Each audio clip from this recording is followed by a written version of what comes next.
Hello, everyone, and welcome to the night before Thanksgiving webinar where we only have 2 students present, but thank you for coming out. This webinar is actually going to cover a topic that I find students occasionally don't quite get, so I'm really glad you're here, and we'll record this and put it up in the learning community and share it, because I think often students are answering a different question than the one being asked. So, just to confirm, everyone can hear me?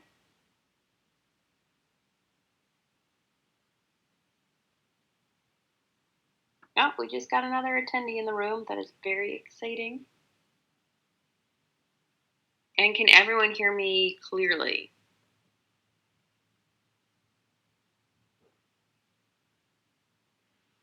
Awesome. Okay, great. So, as we almost always do it, I will give a presentation, the PowerPoint presentation, and I'll explain what's going on. And then afterwards, you can all ask me questions on either the course as a whole, other assignments, or if something is still unclear from the presentation. All right, let's get started. You can also, as always, leave a question in the chat box, and once I'm done giving the presentation, I can review that too. Yes, happy Thanksgiving. Woo, that is why there's now 3 students here. All right, historical context charts. So that is, you have a worksheet this week. That's kind of your big project for this week. And so I wanted to go over exactly what we're asking you to do. All right, so preparation for this is go to the research kit and choose 3 secondary sources. You can choose the sources that you've already worked on, right? You've already done 2 different secondary sources. You can look at those. That is completely fine. Just make sure you have 3 sources, 3 secondary sources, and that they're all from the class research kits. So what we want you to do first is just read your sources and answer these questions. What argument is your source's author making? So what is their thesis statement? Why is the source's author making this argument? What is at stake for him or her? What do they want you to believe? Right? What is their motivation? And very importantly, where are their weak points in your source's arguments? Do you see any potential biases or flaws in your source's arguments? Basically, that question is, if you were debating the author of your source, how would you disprove their thesis? What could you use that they left out or didn't talk about, or you have a different interpretation of, to argue against what they're saying? So those are the 3 things we want you to think as you approach your secondary sources. What is their thesis statement? Why are they making this argument? What are they trying to sell you, as I always say? And what are the weak points? What, if you're in a debate with them, can you use against them? What aren't they telling you? Okay, so that's preparation. Now we have our 3 sources. So what are we going to do? Well, we download our worksheet, and we are going to get ready to look into context. So what I first want you to remember, so importantly, and this is where a lot of students sometimes get confused, is for this assignment, we are asking for the historical context for the years that the secondary source was written, not for when the bomb was dropped on Hiroshima. This is very important. A lot of students in context will just start talking about the dropping of the bomb on Hiroshima. They'll talk about World War II. They'll talk about war in the Pacific. They'll talk about the proliferation of nuclear weapons. But they're not specific, but they are therefore talking about the events, the topic. Whereas for this assignment, we're asking you to step back and look at the years that the secondary sources were written and how that might influence their interpretation of events. So I have you have to choose 3. I did 2. I know, I'm very lazy of me. I did 2 of them to just kind of work you through examples of what you can use to identify the historical context and how it might influence the authors. So first, what do we have to do? Well, we choose our sources. And in the first box, we put our article citations. And make sure your citations are complete. Again, this is a really easy way to earn points, right? That you have the complete citation for your instructor to just automatically know what article you're using. So you put that in your first little box. So I chose these deliberately for this assignment because they're 35 or 36 years apart. And that kind of gives a really good understanding or demonstration of how much current events can influence an author even when they're writing about the past. So I chose Morden's article from 1957 and Pape's article from 1993. Okay, so now there, we've chosen our sources. Of course, you'll have one more. You'll have 3 sources. But again, I was a little lazy. I went with 2. Okay, so now you need to find the context. So we have given you a website that you can use, ushistory.org, and they have an index that literally goes through U.S. history by at first centuries, then narrowing it down to events or episodes or patterns or themes. Eventually, we're going to start getting into decades. And basically, you're going to scroll down until you find the time period we are looking for. So, for our examples, we want you to find information about the late 1950s, because Morden's article was written in 1957, and the early 1990s, because Pape's article was written in 1993.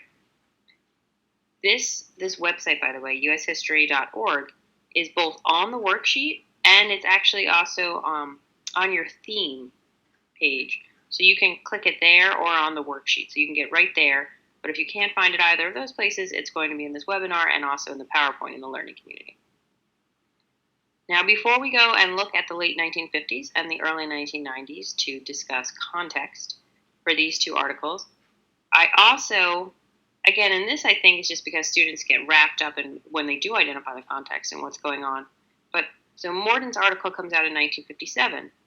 Occasionally, a student might tell me what's happening in 1960 because that is around the same time. But obviously, an event happening in 1960 can't influence what Morden said in 1957. So just make sure that you are using things that come before the article was written. All right, so let's see what I found for Morden so let's see what I found for Morden. Okay, so from that website, I found a discussion of the Cold War and nuclear weapons. So in the box, I just wrote that in the late 1950s, the United States was engaged in the Cold War. There was an arms race, including the buildup of atomic weapons, and there was fear of nuclear war. So the idea of dropping a bomb and various other things is going to be very timely. It's going to be weighing very heavily on Morden because that's what's happening, right? They're building up. There's an arms race between the United States and the Soviet Union. Okay. Context for the 1990s. For Pape's article, so in 1989, there was the fall of the Berlin Wall. The Soviet Union has begun to collapse, although it doesn't actually officially collapse, I think, until 1994, but it's already kind of on the way out. Once the Berlin Wall falls in 1989, it's more and more obvious that the Soviet Union is collapsing. And all of this, what's very important about this point is we had been fighting proxy wars for so many years, and yet the Berlin Wall and the Soviet Union will eventually collapse due to economic reasons. It's not military intervention by us or military warfare or us dropping bombs on them that will cause this collapse. It's economic and political and social reasons that will cause this collapse. Also, at the same time in the early 1990s, the United States is fighting, or has fought, Desert Storm, right? We went in to protect Kuwait from Iraq, and that is another potential instance that might influence Pape. Okay, so those are my influencers, if you will.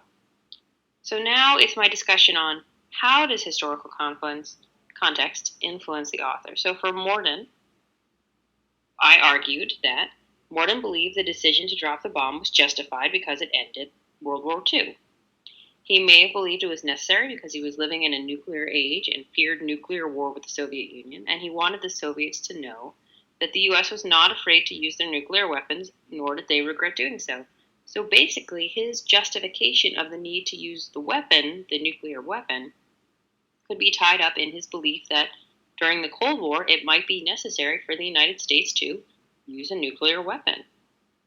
And that, so all of that, the Cold War feelings, the Cold War worry, according to my argument, might have influenced what Morden thought was happening.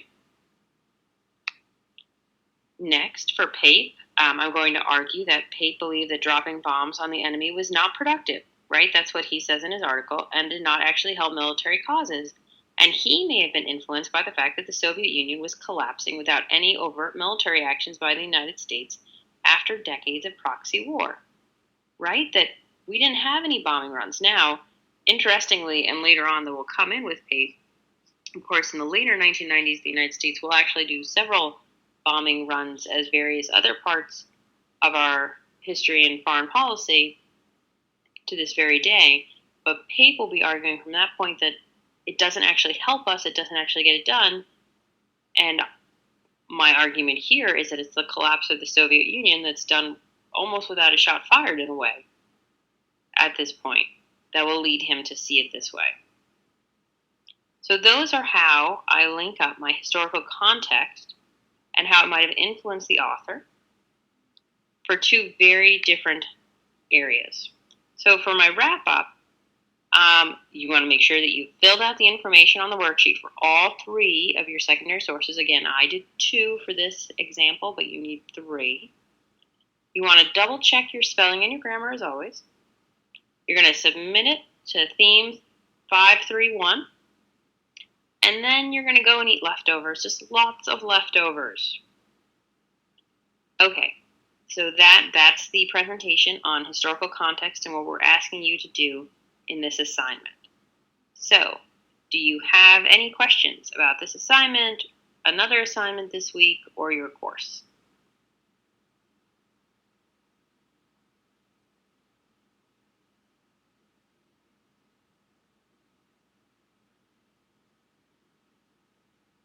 Everyone feels good? Does anyone have any questions?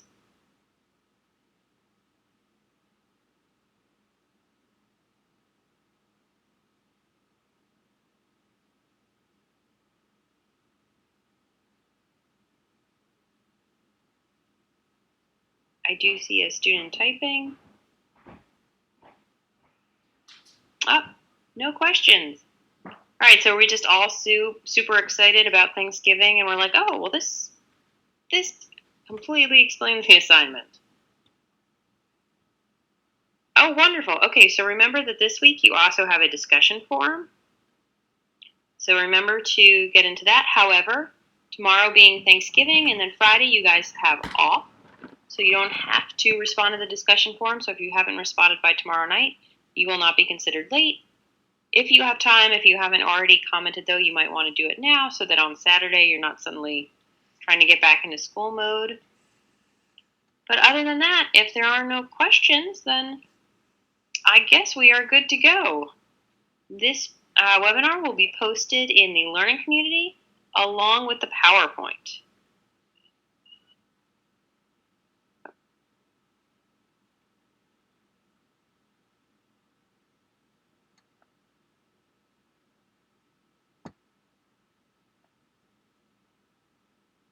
All right, everyone, have a great Thanksgiving. I'm going to sign us out of the meeting.